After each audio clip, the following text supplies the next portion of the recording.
I'm the Chief Executive Officer and founder of a group called United Against Nuclear Iran. It's an unfortunate acronym, I apologize, but you had to have nuclear Iran and United, and there's a hard acronym. But anyway, we formed United Against Nuclear Iran to deal with the danger of Iran potentially acquiring a nuclear weapon. In 2008, I was privileged to found it with my friend, the late Dick Holbrook, who I'm sure some of you, I'm sure he's been before you in one way or the other, a great former diplomat, Dennis Ross, Gary Seymour, and a variety of others. It was a bipartisan effort in 2008. And where things certainly aren't very bipartisan now, they weren't really bipartisan in 2008 either. So we were quite proud that we were able to establish a bipartisan group. But really, we've been quite successful globally, and we have I'm very proud to say, a very influential international advisory board of former intel chiefs from a variety of countries, former heads of state, former foreign ministers that serve on our advisory board. And what we try to do is something that you all are familiar with. I usually give talks and say that there are a lot of think tanks in the world, but we wanted to be a foreign policy action organization to use the ideas of economic power, thoughts, and ideas to replace, hopefully, bullets and bombs in changing the behavior of, frankly, a rogue state that was bent on acquiring a nuclear weapon. And since that time, I think our relative advantage has been that we have contacted, in mostly friendly ways, sometimes not friendly ways, thousands of companies around the world that have done business in Iran, individuals and states, governments that worked with Iran, and made the case of why economic sanctions, important policies, could force Iran to a negotiating table and perhaps stop their pursuit of an illegal nuclear weapon. Now, I'm not here to tell you that we've won the day. Obviously, we wouldn't be having this talk if we had won the day. I will tell you, though, when you look at the measurable economic impact on Iran's economy, the laws, the sanctions, the regulations that were adopted both in the United States and abroad, that the pressure, economic pressure and tools of the trade on Iran have been probably more successful than any economic campaign in history related to a foreign policy question. Will it ultimately be successful? God only knows. We hope and pray that it is. So today, I think it's a really timely discussion. I give a lot of talks. We were talking about this before, Ellie. And right now, I travel around a lot. Betty, you can relate to this. And we work with a lot of governments in what we do. And right now, depending on who you talk to, there are either two views on the status of the Iranian nuclear negotiations. I'm not going to name them. We can have it's probably not too hard to guess. But there's a certain set of views that are by friendly allies in the Middle East that sometimes don't always agree with one another, that the United States, in a sort of neo-isolationist bent and withdrawal from the world, will strike a deal with Iran, any deal, and that it will be a bad deal, and then that deal is imminent. And then there are others, including my colleagues that serve on UANI, that talk to the administration, talk to the P5+1. I was in Paris last week talking to their officials in the area, that describe the gaps in the negotiations of the interim deal as quite vast. When you look at the nuts and bolts of it, there might be fancy words like centrifuges, but the reality is that if we were trading things and we were trying to get a compromise, the West is probably not likely to agree to allow Iran more than, say, 3,000 to 4,000 centrifuges that spin and create uranium hexafluoride, which is the essential fissile material of a nuclear weapon, where Iran has said they want to keep their 19,000 and maybe an additional 1,000 or 2,000 and ultimately get to 50,000. In any negotiation, you can see that's a pretty broad divide. So who's right? I kind of think that there's elements of truth in what everyone is seeing there. And I think that that really frames the discussion that we'll have here today and the challenges that we have on the world stage in convincing our allies that we will hold the line on Iran, and really emphasizes, in my opinion, how important it is for when you're president, when David stood up and said one of the priorities of your work is Iran, you all have a very, very compelling voice. Because whether it's the president, the Secretary of State, the Congress, the voices of this room, in this room, and many others really did result in policies, regulations, and frankly, even designations for economic sanctions that resulted in incredible pressure that at least drove Iran to the negotiating table. Now we can all have, I think, a robust discussion about whether or not we've performed well or not so well in the in your past over this and overall. And I think that there's some mixed views on that. And I look forward to the tough questions that you'll ask. Thank you, Ambassador Wallace. So before I get into the tough questions, I wanted to just share a little bit of my own background with you.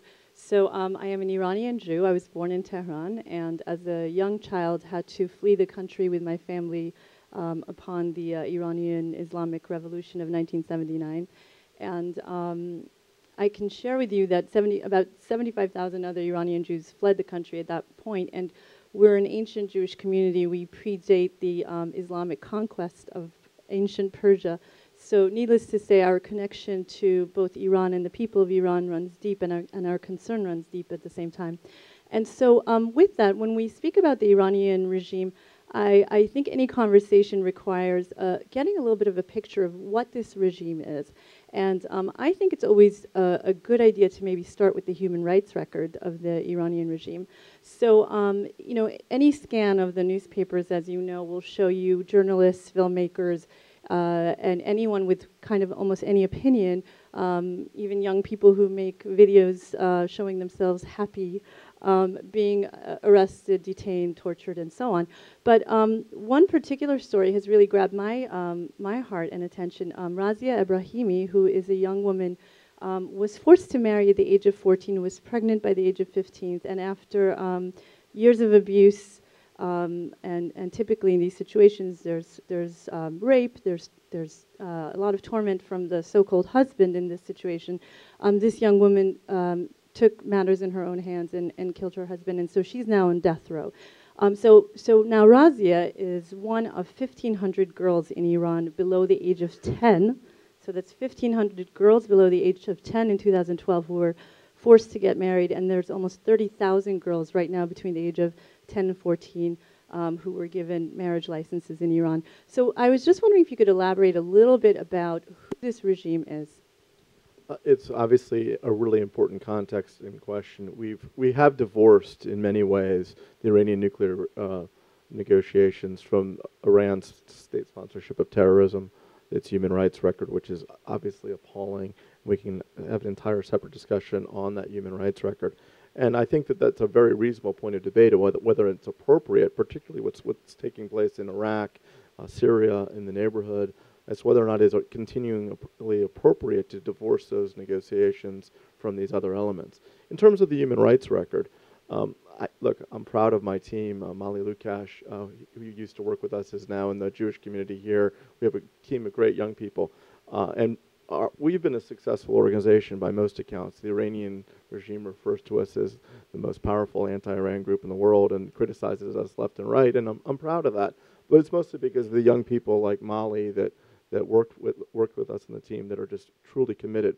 But I will tell you, the gift that kept on giving in an odious manner was President Ahmadinejad. Now, when I would joke with some of my Jewish friends that when he was seeking re-election, we should have sent him a check to contribute to his re-election campaign, because frankly, President Ahmadinejad said what really the conservative leadership of Iran was always thinking. He just happened to say it. And I don't need to detail and go back in time what he would say about Holocaust denial, about the annihilation of Israel, the brutal human rights record, the repressive nature of that regime. It was supposed to change under President Rouhani and Foreign Minister Zarif, who I served with at the United Nations. The reality is that Iran has been on an execution binge, by way of example, and there have been more hangings and public executions in Iran than during President Ahmadinejad. And the human rights record is, in fact, in many ways worse by the unfortunate ways you measure these human rights abuses.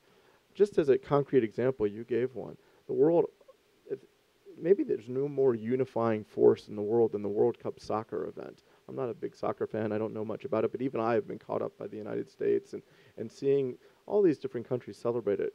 I don't know if you all saw the news, but we track all the Iranian news out there. And some young Iranians that were filmed celebrating Iran's performance in the World Cup were arrested because women didn't conduct themselves in an appropriate manner, and they were seen singing and dancing. This is not a country that is seeking to change its human rights record. And I would suggest, and perhaps as we continue to discuss, we can have a debate, and I obviously welcome your comments and questions, that whether or not it is right that we try to put blinders on anymore about stopping Iran from having a nuclear weapon in an esoteric negotiation on centrifuges, heavy water reactors, and the like, when Iran continues to sponsor incredible terrorism, human rights abuses, incredible mischief in the region, where you're seeing incredible sectarian divide. You can't separate out Iran's role in that area. Thank you, Ambassador Wallace, for that. And that actually brings me to my next question, which is, and before we get to the nitty-gritty of the nuclear talks, I think it's again important for our audience to have a sense of who this regime is and what they stand for and what it is that they're trying to accomplish. So I think you've been referring to Iran's activities, shall I say, in the Middle East and North Africa. Can you elaborate a little bit for us in terms of what is Iran's involvement in what's happening in the Middle East right now? Yeah, I think, and not to be intentionally provocative, but the notion that Iran could somehow, or that we would invite troops into Iraq or bring Iran as a partner in some way to confront, which is clearly an important challenge, the growth of a potential Islamic caliphate that is a radical regime that would sponsor terror, is a terrible thing. There's no doubt about that. But the notion that somehow Iran is a solution to this problem is perhaps upside down. Iran, if anything, has been the cause of the problem. When you look at Iran's support of Bashar Assad's Syria, when you look at Iran's support of Hezbollah and Lebanon, and Lebanon is an incredible case in point. Lebanon, the Lebanese people are an incredibly vibrant people, culture. Beirut's an incredibly vibrant city. And what Hezbollah and the influence and meddling of Iran have done to Lebanon, I think, speaks great volumes as to what the meddling of Iran has done now in Syria, supporting this incredibly horrible dictator at a time when there was a secular revolt that has now been somewhat or largely co-opted by an extremist revolt, and to see what's happening now in Iraq, where al-Maliki is really promoting a sectarian divide because of the support of Iran. All you need to know is that Qasem Soleimani, who is the head of the Iranian Quds Force, sort of a CIA special forces terrorist group, really bad man, was in Iraq coordinating the Shiite response to the sectarian divide. There's been no person that has caused more American deaths around the world, from IED explosions in Iraq to terrorist incidents around the world, than anybody other than maybe Osama bin Laden. Then I would attribute it to the Quds Force in Iran. So you have to understand who Iran is, and I think we're forgetting the lessons of history, and it's near history, and our own State Department reports that truly describe what Iran is when you see their potential role in this growing horrible problem in the Middle East and North Africa. So, Ambassador Wallace, just to clarify this point a little bit further, if you had to tell us in one sentence what you think Iran's ambitions are in the Middle East, what would you describe that as? Regional hegemon. They want to control the region, and they want to do it with a nuclear weapon. If you look at them aspiring, and they have a quite developed nuclear program already, if they're aspiring to have a nuclear weapon, they are the leading state sponsor of terrorism in the world, engage in horrible human rights abuses. You have to ask a fundamental question. If they get a nuclear weapon, will they be more likely to do more of that or less likely to do more of that? And clearly more. It will embolden them, and their goal is regional hegemony. And that's what terrifies governments like Israel, Saudi Arabia, the Gulf monarchies, and others in the region, because Iran seeks to dominate the region. Ambassador Wallace, I was at a conference earlier this year where Israeli Prime Minister Benjamin Netanyahu made quite a funny and snarky remark. He referenced the old Budweiser commercial, "This Bud's for you." I don't know if you all may remember that one. In speaking about Iran's intercontinental ballistic missile capabilities, ICBM. And so the funny, snarky remark he made was, "Hey, America, this Scud's for you." And I understand that Iran's ICBM capability, according to our own security forces, is predicted for 2015. And that the ICBM missile capability is not even part of the current talks with Iran. Is that correct? And could you tell us what you just mentioned Iran as a Middle Eastern hegemon. What do you think the repercussions would be for the United States and for others in the West if Iran should reach what seems like its goals are? You actually really jumped quite ahead into the nuts and bolts of the negotiations, because even though it's an obvious but important point that people don't focus on, missile capabilities are really not currently part of the negotiations. And you can have debate about whether or not Iran has stopped in place its nuclear program and where it is right now, but it continues to develop its missile capacity, which hasn't been part of the nuclear program. So I think that that's a key issue. And to the extent that you are attempting to perfect the nuclear fuel cycle, there are IAEA reports that are still unexplained about igniting that fuel to cause a bomb, and then you have missile technology. You put all those three things together, and you're talking about nuclear warhead.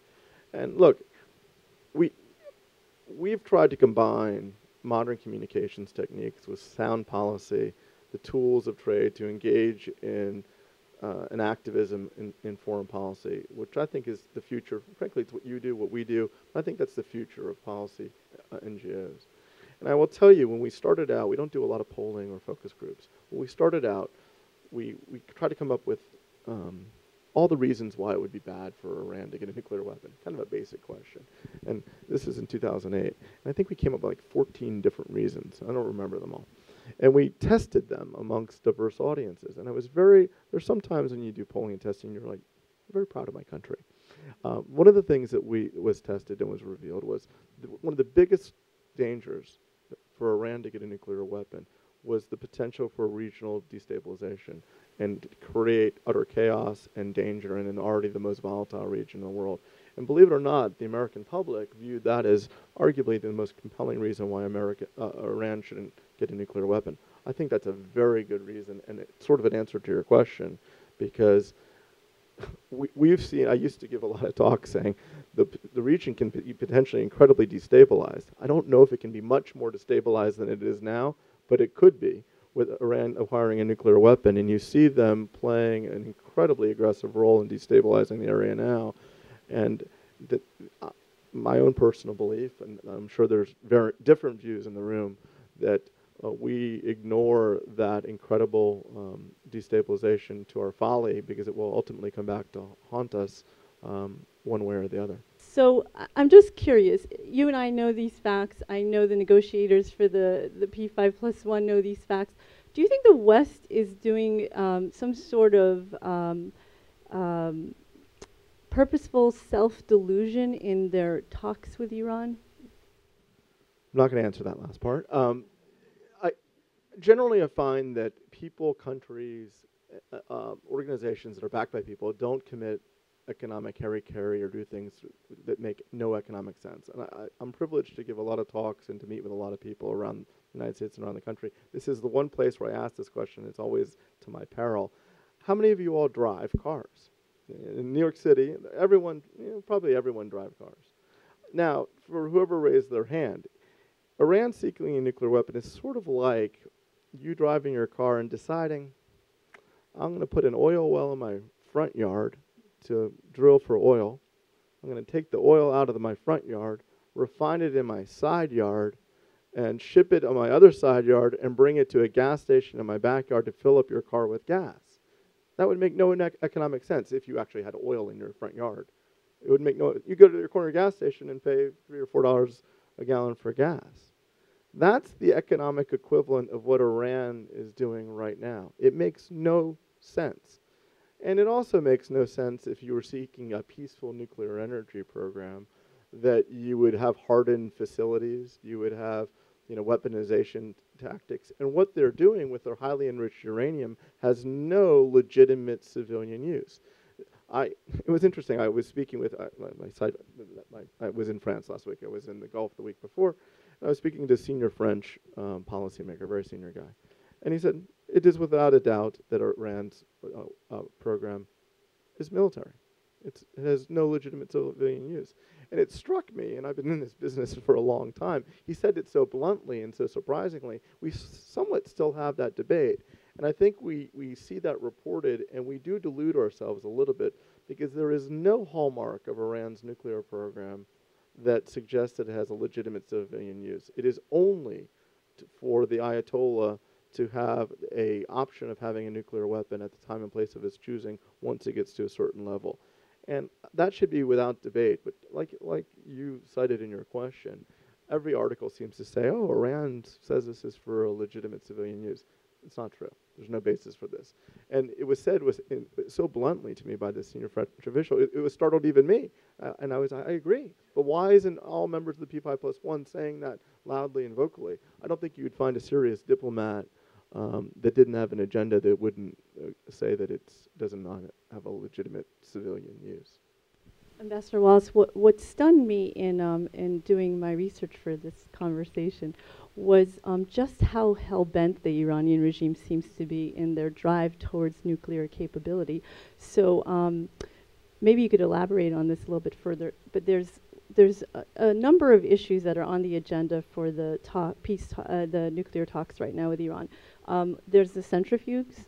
There's the Arak heavy water reactor, and then there's the Fordo underground enrichment, and then above and beyond that, there's also been apparently military research in learning how to actually militarize all of this capability. So can you share with our audience a little bit about how there are these apparently different ways of reaching nuclear capability and what Iran's done to date? Sure, and obviously any extensive discussion about nuclear fissile material could get people fleeing for the doors quickly because it's summertime and it's in the evening. But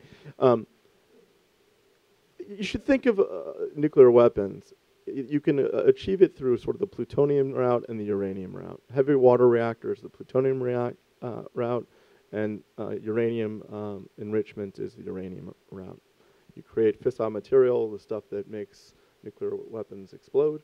And you have a delivery and a detonation systems involved. Iran is building a plutonium heavy water reactor at a place called Arak, A-R-A-K. There is beyond dispute that there is no legitimate civilian purpose for a heavy water reactor. That is clearly designed for military uses.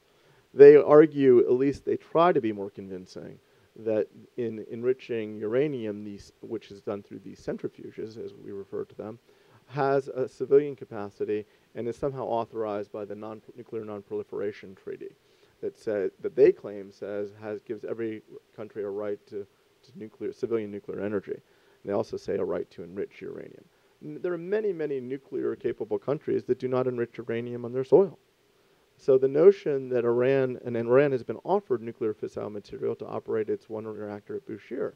So there are many reasonable countries that do not have the odious track record of Iran that don't seek enrichment and that are cooperating with the Nuclear Non-Proliferation Treaty regime. So I think that those are the two routes. And when you look at it, Iran has no legitimate reason to have all these centrifuges enriching highly enriched uranium. They have nothing to do with this highly enriched uranium. There's no purpose. They say they needed to run tests for medical isotopes. They have the most advanced medical testing capacity in the history of the world, if that's the case. And they have the ability to get nuclear fuel powered for their Bushehr reactor secondarily. On top of that, they're testing very advanced centrifuges that will allow them to develop uranium in a much faster pace. So there is no hallmark of any of this that suggests that it would be for a responsible country seeking to develop a peaceful nuclear capacity. A few years ago, certain countries offered Iran to provide them with fuel rather than enriching, and they turned that down, which was an interesting point.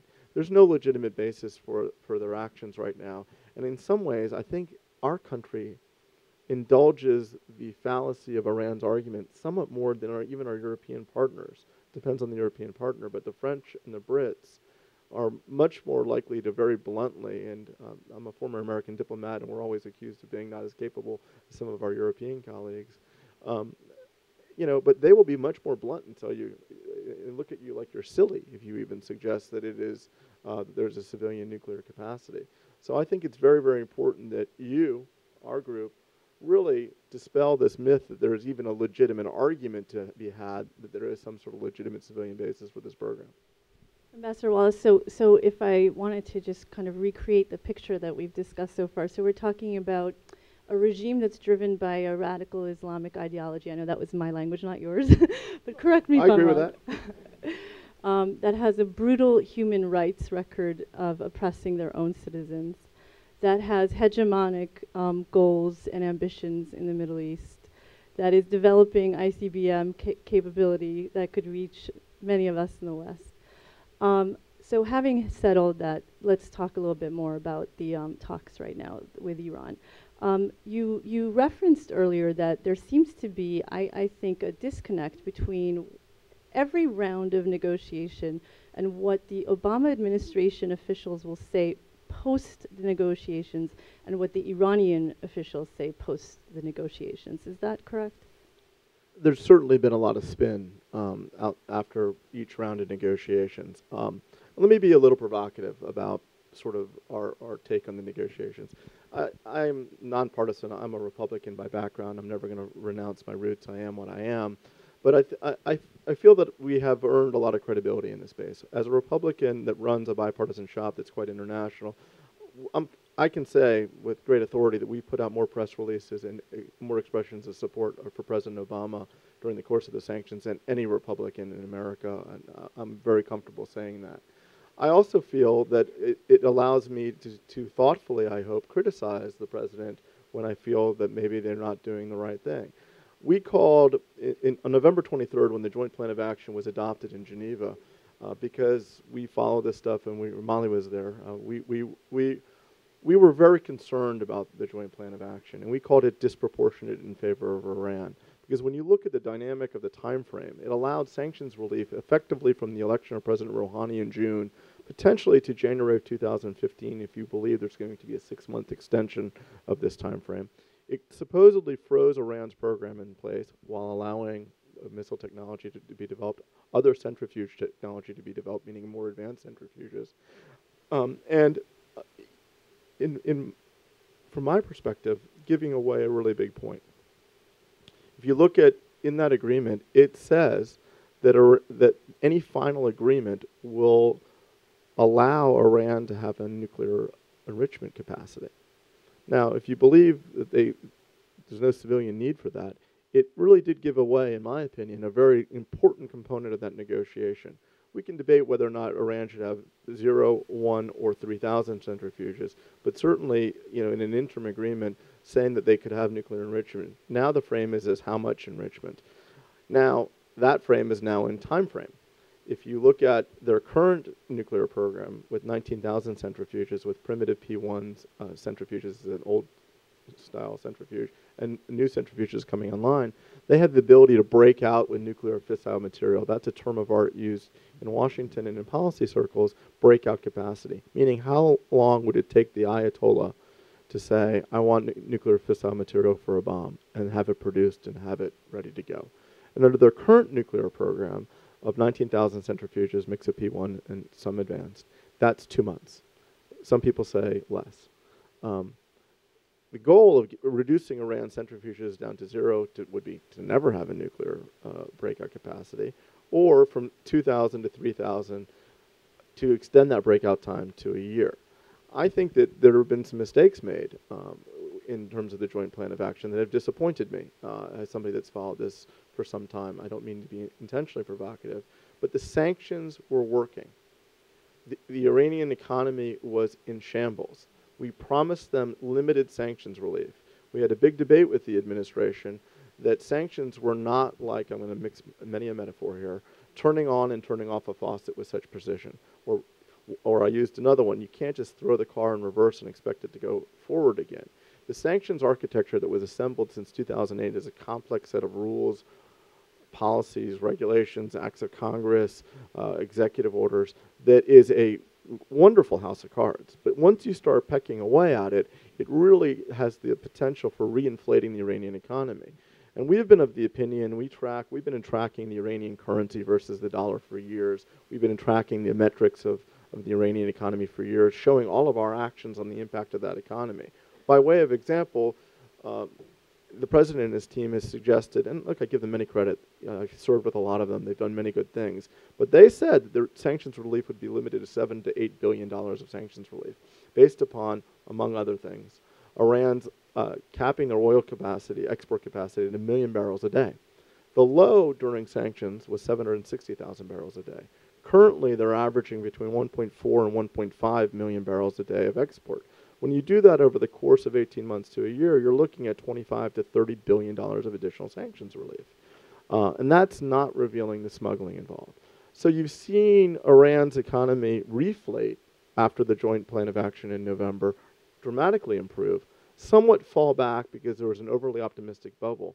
But Iran has gotten sanctions relief, been able to at least make their economy improve and stumble along in a better way while continuing to advance their nuclear program, while engaging, for the basketball fans in the audience, in a four-corner offensive, delaying a final deal or what their red line was. So I am a little bit dissatisfied, and I think we can thoughtfully criticize the administration about this. I will also tell you, it's always dangerous to invoke the American people or our allies. It's like, I'm here to speak on behalf of all the P5+1 except the United States. But the feedback that I get from the negotiators that I know is there is real concern that President Obama has been, and his team, have been too willing to compromise too quickly with Iran. And it is, anytime you can drive our European colleagues, Saudi Arabia, the Gulf monarchies, and Israel into the same criticisms of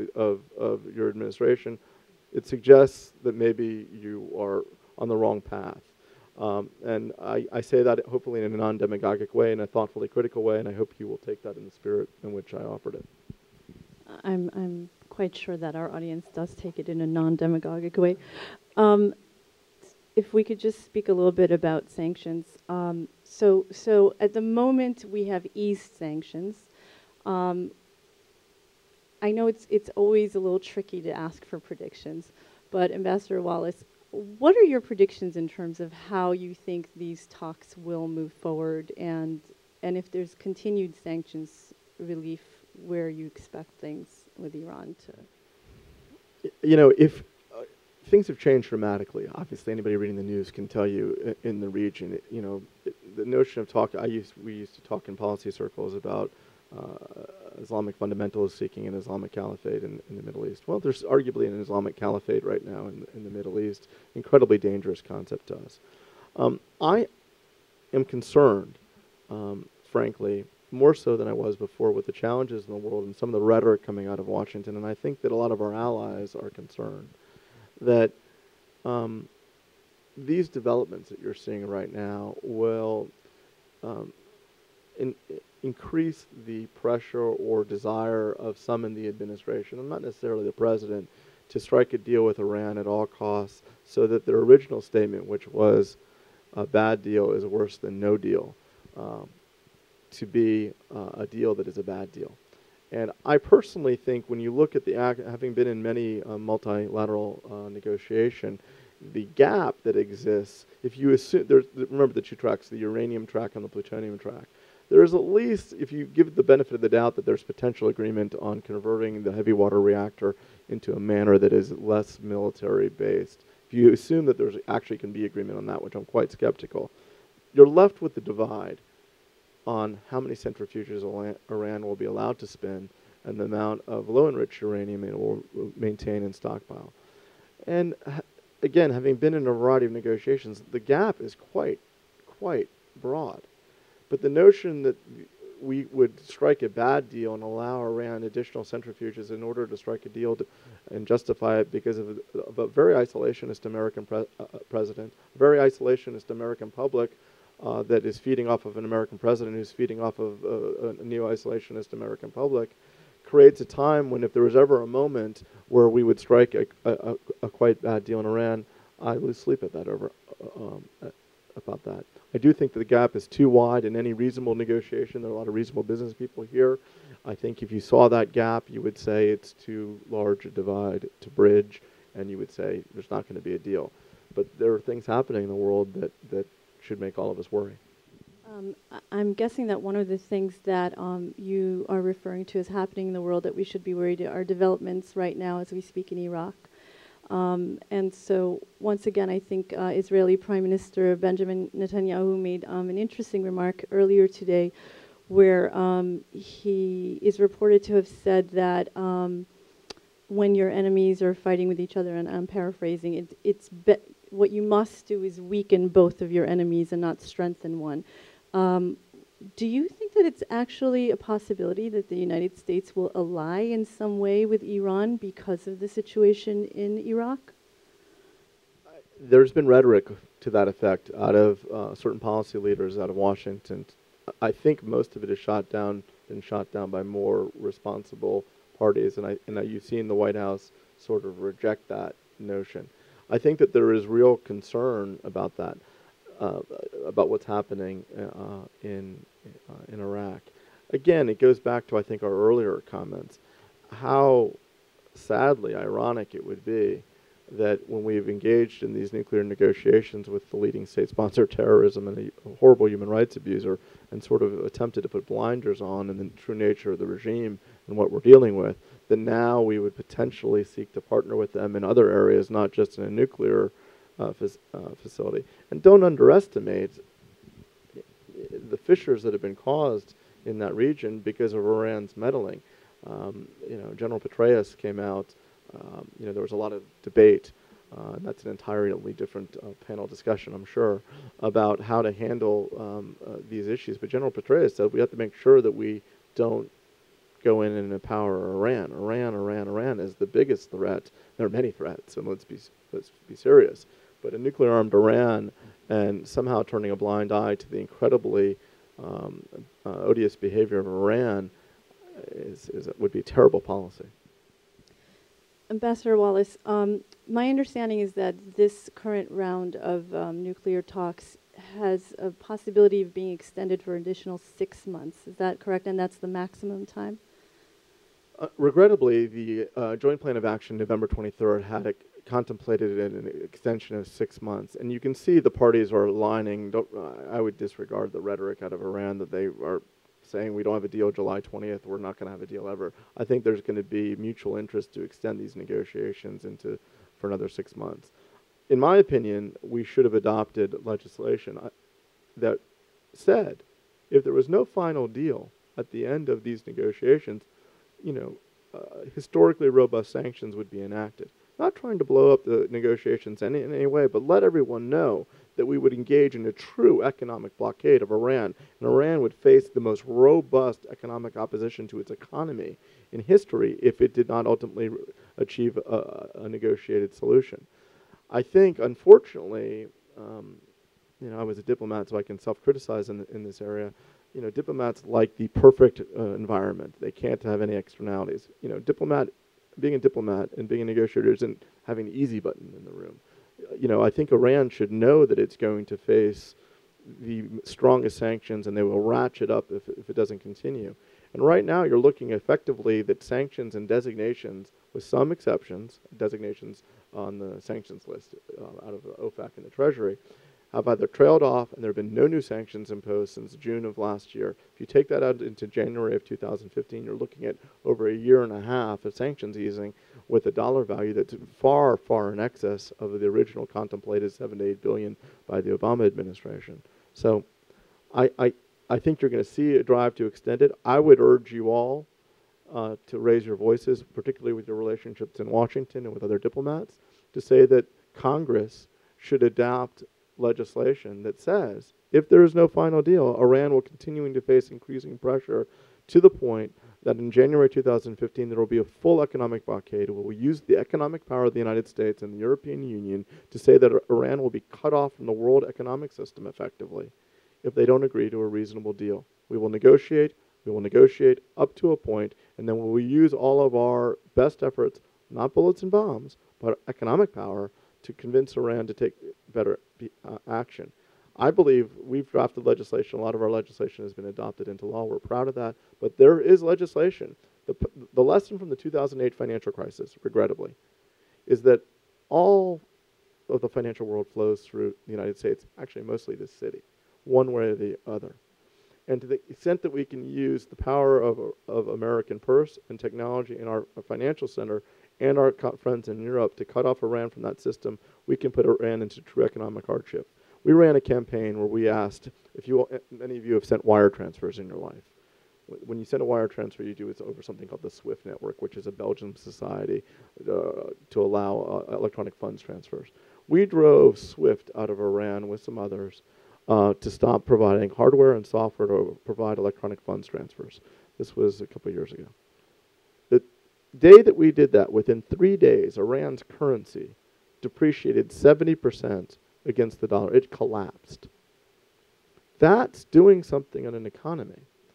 We can replicate that. Iran must know that we can replicate that. And this is not a typical forum. I'm not here to talk to you about, big fancy, policy ideas. I can bore you to death with all that. But I'm here to ask you all something. AJC should raise its voice with all of your friends. And I've done conference calls with Senator Gillibrand. She's been great.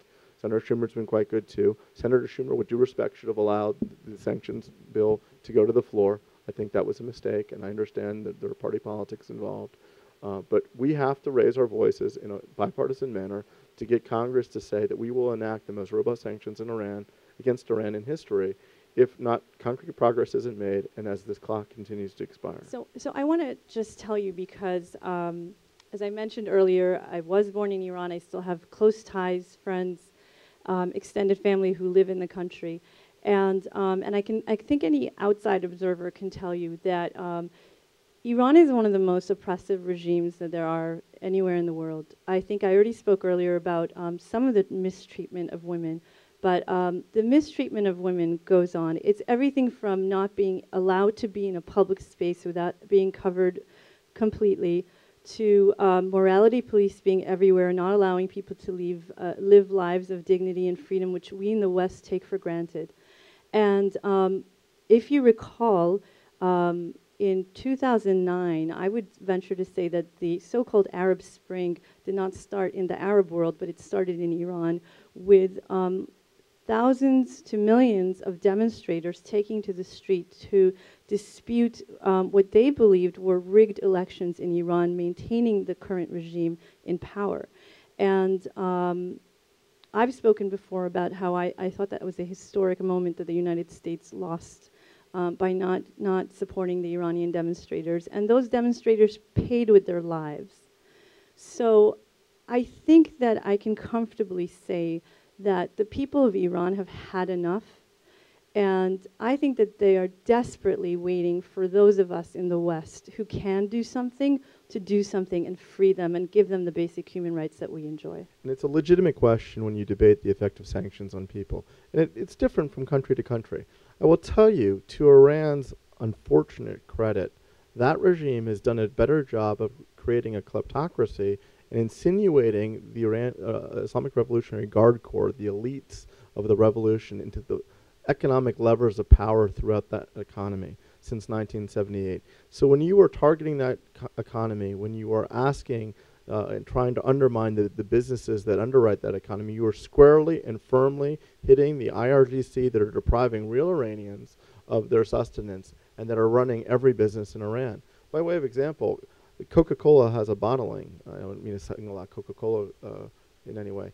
You can't do business in Iran without doing business with the IRGC and the regime elites in any way. These sanctions are designed to target the regime elites that control the Iranian people. Remember, Iran has a 42% minority population, Tajik, Kurds, Azeris, Baluchs, all sorts of other folks. And that regime uses its besieged militia riding around on motorcycles and batons, being paid for by its economic elite to control the people with a ruling power. Interestingly, the data out of Iran is that the Iranian people, who are a wonderful people, we have a huge Iranian diaspora population, very pro-Western, are not angry with the United States in any way. They're very pro-Western in many ways. So I, who spend every day trying to study that Iranian economy and the impact on sanctions, will tell you, you might be right. In some economies, if we launch sanctions against the government, it would truly hurt the people. But these sanctions, more so than any other sanction in history, are targeting a corrupt, elite government that is controlling and oppressing its own people. Don't doubt it for a minute, in my opinion. So the question was, do we have a concern if there's the political will in the EU to hold up the sanctions to the extent that we wish? Is that correct? You know, it depends. I think that's a very fair question. I think there's some elements that the EU, despite its best efforts, has never been able to act as one, as we've seen in other areas, as easily as it would like. And I think that, you know, the French, to break it down a little bit on the P5+1, I think the French would be very aggressive, even though they have some historic business interests. The Italians have some business interests. The Germans still have about 2 to 3 billion in mid-level German companies, which are sizable German businesses actually, that do business and have a historic trade legacy in Iran. But remember, the Europeans were the first ones really that led on the sanctions issue, in my opinion. They were the ones that imposed the the oil embargo on Iran and banned all the oil services, whether it was insurance or other in the European Union. That really, in many ways, was a tipping point. So I think that if the United States were willing to say and try to lead to impose continued robust sanctions in the event that these negotiations didn't play out effectively, I think if we would have a potentially quite strong European partner. But I think that we have to show that we're willing to toe the line. The biggest argument that I hear is that if we're not willing to toe the line, like I talked to all these companies, you know, and I talked to many of them off the record, but you go to our website, you can see we've dealt with literally hundreds, if not thousands, of companies. And I won't name a prominent European auto manufacturer that called me at the CEO level and said, you know, we're thinking about going back into Iran. And I said, no, it's too soon. You can't go back into Iran. We don't know if there's going to be a deal. It's too soon. And the response was, well, it looks like your country is trying to work with them in many ways. How could you tell me that we're not ready to go back into Iran if your country is willing to partner with them in a variety of other ways? So I don't want to sound like the paternalistic sole hegemon in the world as a former U.S. diplomat, but what America does matters in terms of, and our approach to this does matter. But I think our European friends would join us in the unfortunate event Iran does not agree to disavow and end its nuclear program. But we have to lead by example. So the question was, in the worst case scenario, if Iran were to continue towards nuclear capability, President Obama has said that all options are on the table. And so the question is, does the U.S. actually have the stomach for all options to be on the table? Look, I'm an American, and I respect my president. And if my president has said that, I'm going to believe him and take him at his word. Certainly, there is cause for thoughtful people to raise questions like that in the wake of American foreign policy in the last actually the last year or so. And certainly that is the question being raised around the world, where there are questions being raised about whether or not America will honor its commitments, whether it's Japan on contested islands with China, whether it's the now regrettably infamous Syrian Red Line, to our NATO alliances related to Europe and Ukraine. There are a lot of questions about that. I speak with a lot of governments abroad. I'm sure the private diplomats in this room, I'm a private diplomat too now, will hear that. So it's a legitimate question.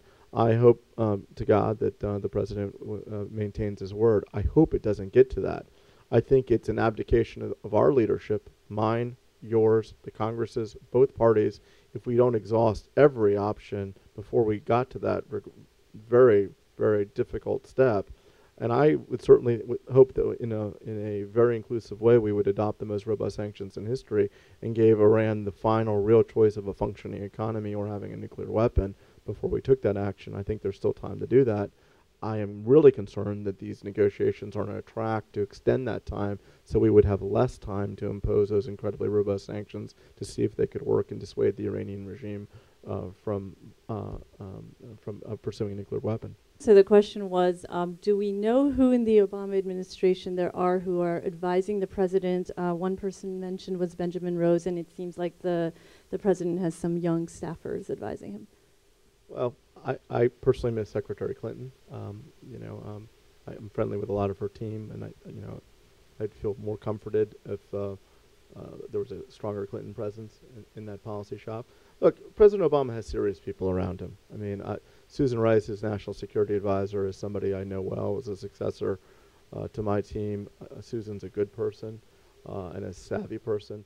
You can't underestimate that there are serious people around President Obama, and they're smart people. Now, we have real legitimate policy disagreements, and these are on big, grave issues. But I think that when you break it down and think about the options, regrettably, we've had these politics infiltrate some of these foreign policy challenges. If you think about what you can do to counter Iran seeking a nuclear weapon, or a rogue state seeking a nuclear weapon, there are only 4 things you can really do. You can engage in diplomacy. You can engage in economic pressure, sanctions. You can engage in some sort of special operations. There's been allegations that there have been computer viruses and sometimes even assassinations of nuclear scientists. I don't know, those have been reported. And then finally, you can engage in the credible threat of military action. I challenge anyone in this room to come up with anything, some other category you can do beyond those 4 things. Now, what happens is in American politics, David Axelrod, who's a smart guy, seemingly every presidential cycle there's somebody that says a good political maxim. And he said this one, I think this is the one that's going to stand the test of time for David and the president. He said that every president is a reaction to the last president, a reaction. And I think that whereas the view was, the administration which I served in overemphasized military power, that this president is overemphasizing diplomacy and willing to talk people to the end of the time. I'm not value judging. I'm sure we could have a big argument and debate about that. But if you were serious, and there are a lot of serious people in this room, what would you do? You would do all 4 of those things. And hopefully you never got to the military option, but you would engage in all 4 of them in a serious, compelling manner without overemphasizing one. I would submit to you that this administration, perhaps, I wouldn't necessarily agree, but I am what I am, is overreacting and emphasizing a track where other tracks should be also emphasized. All 4 of those should be pursued. Absolutely. The question was if the ambassador has been in conversation with people in Israel. I don't want to betray confidence, as I spend a lot of time there. But I will say I spent an equal amount of time in front of Gulf monarchs, Saudis, and Israelis, and they all said the same thing. They all said it to me, and I said it to each other, but they were all saying the same thing. There's a real concern. Remember, I started our conversation that there are 2 views right now. There's sort of the technical folks that look at this negotiation and say, wow, there's a big divide. And then there's almost everyone else that says they're going to strike a deal, it's a bad deal, it's about to happen any day now. And I think that the Israelis believe that. I think there's a real level of question. I don't want to say mistrust is too strong a word. I hope that's not the place. I refuse to accept that even when I'm there. I say that they should trust, not my party, but a president. I hope that there's trust. But there's certainly difficulties in seeing in the same worldview between our allies in that region, including Israel and others, and the administration right now. There's a big gulf, no pun intended. Ambassador Mark Wallace, on behalf of AJC New York, Shalom TV, our live audience, our broadcast audience, I just want to thank you so much for such a thought-provoking discussion. And can you tell us the website if people want more information, where they can go? Sure. Our website is www.uani.com. It's the acronym for United Against Nuclear Iran.com. It's a very dense website with lots of stuff on it, but it is sort of the place to go for all this Iran policy, sanction stuff. Thank you again, Ambassador Wallace. Thank you very much.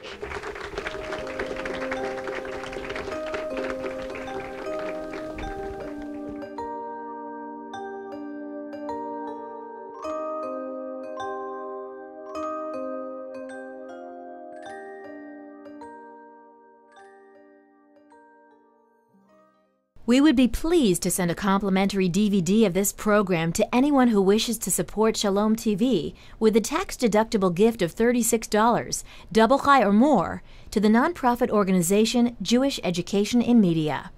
Simply visit the Shalom TV website homepage and click on the Donate button to make a donation by PayPal or your credit card. And please indicate the program for which you would like a DVD. Or you can send your tax-deductible check made out to GEM, Post Office Box 180, Riverdale Station, Bronx, New York, 10471. And again, please remember to indicate which program you would like to receive on DVD with our compliments. And we thank you for your kind support.